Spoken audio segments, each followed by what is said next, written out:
reason I don't get to? All right, go ahead. I don't mind, but when we were here last time, he wasn't this upset, and he kept saying to me today, like, roll that up while you're talking, please. He said that it just feels like this is almost like a military state because there were checkpoints and. Yeah, it's ridiculous. But it upsets me that an 18-year-old kid has to see police officers in such a way that. The political aspect of how they act based on, yeah. Right. And it is very true that if a place is... That's the problem with censorship right there. When too many people think the same way and they don't have any other ideas, that's the problem. When you're not seeing both sides, that's why censorship is a problem. That's why bad ideas should still be able to be said. I should be able to say whatever the fuck I want, and I can deal with the consequences of it. But once you start stifling it, when we were talking about BLM earlier, this goes back to, I knew people that didn't have a racist bone in their body, but when you start having people tell you that you're racist over and self-fulfilling prophecy. Absolutely. That's what I said in the beginning of the summer. The way the BLM acts, they're going to take white people who either were never racist, who were racist but reconciled it, either said I made a mistake or I had one bad thing happen to me and I let it make me too angry. All those people who were past it or never in the first, they're going to flush that the fuck out of people and become a self-fulfilling prophecy because they're A, so fucking racist, B, gaslighting all the fucking time, yes. And C, using that propaganda topic, just repeat until it's like, oh, okay, I guess it's true because I sure hear it a lot. It's fucking maddening, isn't it? It's very maddening. No, but the other thing is, okay, so earlier in the summer when that first started, I'm sitting there to the people that were supporting it and I'm like, see, it's always good when you have people that can see it regardless of whether or not you like it. I was seeing it from a different angle.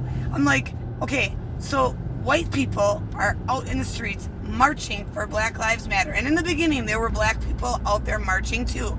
But then it switched and it became whites were out there. Especially when Antifa showed up, because they're like 90% white Antifa at least. So yeah, especially when they joined, then it was like it really got right. Okay, go ahead. Sorry. No, but so it bothered me because I'm like, we're watching the most, like to me, one of the most racist things happening. You have whites out there marching in the streets saying to another white person that you're racist. You're telling me how I feel, and I'm like, you watch, you're gonna have a whole fucking, you're this age bracket of kids who are gonna start, kneeling to black people saying, oh, I'm sorry for my whiteness. Yeah, we were seeing those videos in the beginning of the summer. Just like that one. No, you go straight. Okay. Just like that one girl, I don't know if you saw it, there was a picture of like an 8-year-old girl. Her mom took a picture of her. She was on her knees and she was holding up a sign that said privilege with an arrow pointing at her fucking head. Mm-hmm. Some mom, it was just terrible. But yeah, okay,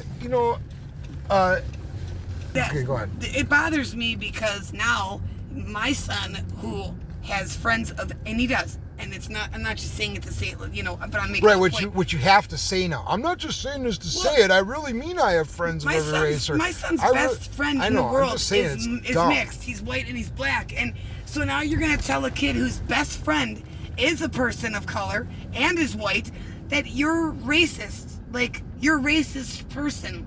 And then they sit there and they're told you're racist. That's going to blow up in their faces. I'm sorry, it just is. Well, they've lost a lot of popularity. Oh yeah. In the last couple months, there was one point, I did a video about this a while ago. There was one point at which the BLM as an organization and or a concept either was more popular than both of the political parties combined. They had that kind of like approval rating, like everybody was behind them. But they've pissed that away. Like shit at Candy Cane Lane. You saw that, I assume. I did embarrassed a lot of fucking people. Yeah. I'm sure plenty of black people that just were like, I ain't even gonna say nothing.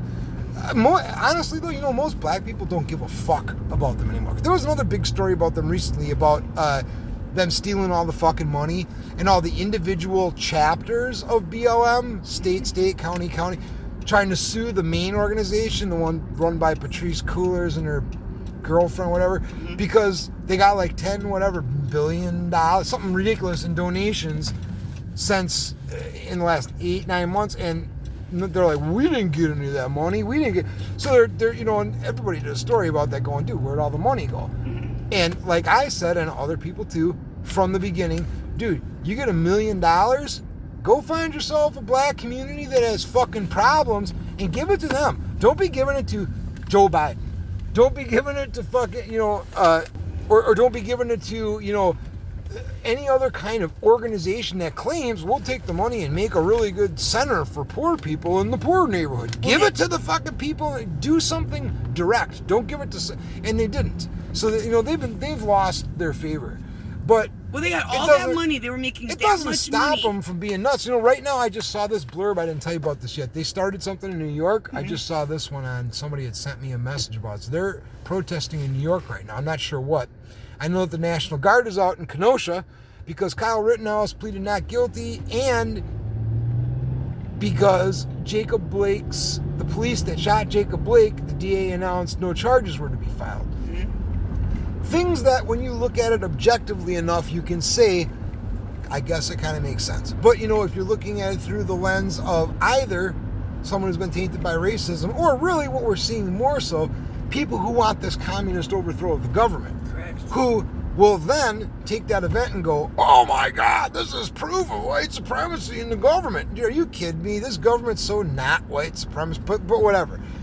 Another thing I want to mention real quick while my friend here is thinking of the next thing they want to say is just real quick. There were a couple of messages from, there was a couple of tweets and a couple of messages from some of the other people down at the MAGA rally, Proud Boys mostly, who were talking about what has been going on with the police.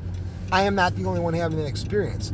There are also other MAGA people not affiliated with any other group, just straight up regular patriots who have been putting out tweets and sending messages talking about how they've been fucked with by the police. So, and if I had my home equipment here, I would snatch a few seconds of video to show you. This stuff's actually going on right now, and after I eat, I might go back down there. So I just want to let you know that. Is there anything else you want to say right now? No, I'm just enjoying our conversation. Yeah, it's funny. All right, that's it. See ya.